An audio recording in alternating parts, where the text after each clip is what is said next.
تنشف دمعتي وين رايح؟ عيني تنتظرك حلها وباقت الدمعة فرحتي وين رايح؟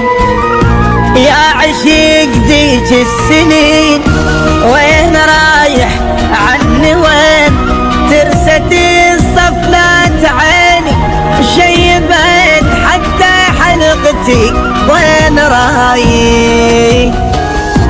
ابتدى المشوار بيكي وقلت بسك يا عمر، كانت النية بياض وكان حبك مستمر، واختمتها بخطبة بيضة وصعدها الهول العصر، وانت تستاهل والله يا ابو زنود السمر. الناس كلها تصيح سيح وانت هم تستاهلي، الناس كلها تصيح سيح وانت هم تستاهلي وين رايح؟